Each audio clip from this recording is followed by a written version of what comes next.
बिस्मिल्लाहिर्रहमानिर्रहीम। MTH 401 assignment number 2 का solution है और इंस्ट्रक्टर आपके Mubashar Hussain. Find the general solution of the following differential equation. अब इसमें आपके सर ने कोई भी मेथड स्पेसिफाई नहीं किया हुआ कि आप किस से करें। मैं बहरहाल 2-3 मेथड आपको कर देता हूँ। एक तो सब में आंसर सेम आएगा, आपको पता चल जाएगा, ठीक है। और दूसरा आपको 2-3 मेथड वो भी क्लियर हो जाएंगे। तो कोई भी मेथड हो, वाई सी कैलकुलेट करने का मेथड सेम है। ऑक्सिलरी इक्वेशन आप लिख लेते हैं D square minus 5d plus 6 is equal to 0, D square minus 3d minus 2d plus 6, ये इसके फैक्टर्स बन गए। सिंप्लीफाई करा, डी का रिजल्ट हमारे पास 3 आ गया और 2 आ गया। रिपीटेड रूट्स तो नहीं आए, डिस्टिंक्ट रूट्स हैं, तो उनको लिखने का तरीका कार क्या आता है, c1 e raise to power m1x plus c2 e raise to power m2x। m1 और m2 ये जो रूट्स हैं हम इनको कहते हैं। अब क्योंकि ये इक्वेशन जो है इसमें इंडिपेंडेंट वेरिएबल t है, तो आप t के हिसाब से चलेंगे। जहाँ जहाँ x लिखना होता है वहाँ हमने t लिख देना, बस इतनी सी बात है। वाई सी आ जाएगा c1 e raise to power 2t plus c2 e raise to power 3t। अब हम आते हैं वाई पी की तरफ। वाई पी आपने लेट करके चलना है। वाई पी आपने कैसे लेट करना है, यहाँ पे आपने लिखना होता है f(x), ये जो कुछ है, फिर 1 में ये जो आपके पास रूट्स आए हैं ना, ये लिखने हैं, या यहाँ से बेशक देख लें d minus 3 into D minus 2, ये लिख लें। फिर पहले हम इसको चेक करेंगे, इसको मसलन 2 e raise to power T पे पहले हम 1/d माइनस 2 अप्लाई करेंगे। अप्लाई करेंगे कैसे, ये उसका फार्मूला है f(x) divided by D minus m, उसमें आपने ई रेज टू पावर mx आपने पहले लिखना है इंटीग्रल से बाहर, फिर आपने इंटीग्रल के अंदर e raise to power minus mx लिखना है साथ f(x). अब ये देखें मैं अप्लाई करने लगा हूँ। सबसे पहले आपने ई रेज टू पावर mx, यानी कि रूट मेरा जो 2 था वो मैंने लिख लिया ई रेज टू पावर 2t, फिर इंटीग्रल के अंदर e raise to power minus 2t, यहाँ पे f(x) क्या था 2 e raise to power t, 2 e raise to power t, तो 2 मैंने पहले इंटीग्रल से बाहर लिख लिया।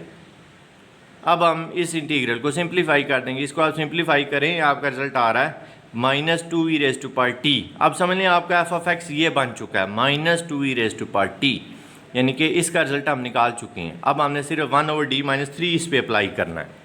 अब ये जो न्यू f(x) आया है, इस पर हम अप्लाई करने गए 1/d माइनस 3, क्योंकि 1/d माइनस 2 हम अप्लाई कर चुके हैं। इसमें भी हम यही फार्मूला यूज़ कर लेंगे, e raise to power mx, यानी कि e raise to power 3t आ गया, फिर इंटीग्रल के अंदर e raise to power minus mx, यानी कि e raise to power minus 3 आया, फिर f(x), तो f(x) अब न्यू हमारा क्या है minus 2 e raise to power t, minus 2 e raise to power t, तो माइनस 2 इंटीग्रल से बाहर मैंने लिख लिए। इसको सिंप्लीफाई करा, ये आ गया e raise to power minus 2t। इसको इंटीग्रेट कर लेंगे, इसको इंटीग्रेट करेंगे, रिजल्ट आपका आ जाएगा e raise to power t। यही आपका वाई पी है, Y P is equal to e raise to power t। तो जनरल सोल्यूशन क्या था, Y C plus Y P. Y C की वैल्यू पुट कर दी, वाई पी की वैल्यू पुट कर दी, जनरल सोल्यूशन है। अब इसी क्वेश्चन पे हम यूसी मेथड अप्लाई करते हैं, सुपरपोजिशन वाला। ये भी 2 तरह का है, एक एनिहिलेटर वाला और एक सुपरपोजिशन वाला। तो एसोसिएटेड इक्वेशन आपकी वहीं बनेगी, वाई सी आपका वहीं आएगा, वहाँ तक आपने नहीं छेड़ना। फिर वाई पी आपने लेट करना होता है। वाई पी आमतौर पे ये जो राइट साइड है f(x) यहाँ से जज होता है। अब ये की पावर x में है, तो वाई पी हमारा हो जाएगा a e raise to power x। उसको डिफ्रेंशिएट कर लें 2 दफ़ा डिफ्रेंशिएट करके जो ये आपके आंसर्स हैं वो आप अपनी मेन इक्वेशन में पुट कर दें। मैंने पुट कर दी, पुट करें। अगर आपके पास यहाँ पे 0 नहीं आता, इसका मतलब है कि ये जो आपने लेट किया वो वाई पी ये ठीक है। अगर 0 आ रहा है तो फिर ये गलत है, फिर आपने यहाँ पे a के साथ इधर x भी लिखना है, और अगर वो भी गलत आ रहा है तो फिर आपने x² पुट करना है। तो आमतौर पे मैं अंदाज़ा इस तरह होता है, अगर वाई सी में यहाँ पे e की पावर x होता, ये तो 2x और 3x है ना, अगर यहाँ पे e की पावर x होता तो फिर ये सब्स्टिट्यूशन रॉन्ग होती, फिर आपने x लिखना होता। और अगर यहाँ पे x e की पावर x हो तो फिर x वाली भी गलत होती है, फिर आपने x² लिखना होता है।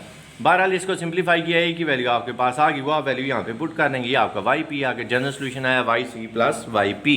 थर्ड मेथड है आपका वेरिएशन ऑफ पैरामीटर वाला, y double prime minus 5y prime plus 6 is equal to 2 e raise to power x। तो उसी तरह हमने इसकी एसोसिएटेड इक्वेशन बनाई, d की वैल्यूज निकाल ली, कंप्लीमेंट्री सोल्यूशन मैंने आपको बताया था उसी तरह लिखना है। वाई पी आप कैसे जज करते हैं, ये जो c1 है उसकी जगह आपने u1 लिखना है, c2 की जगह u2 लिखना है बस।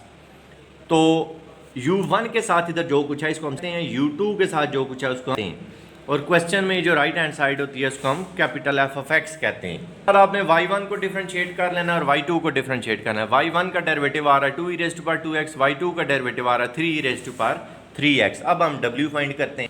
W का हमारा फार्मूला होता है y1 y2 prime minus y2 y1 prime. ये जो चारों वैल्यूज़ आपने फाइंड किए इसमें पुट करेंगे ये आपके पास W आ जाएगा। अब u1 और u2 आपने निकालना है।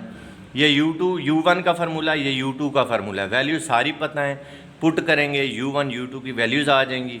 तो जनरल सोल्यूशन हमारे पास yc प्लस yp होता है। yc की वैल्यू पुट yp में u1 और u2 जो आपने लेट किया था ना u1 u2 वहाँ पे पुट करेंगे तो yp भी पता चल जाएगा। सबको प्लस करेंगे, आपका टोटल रिजल्ट है।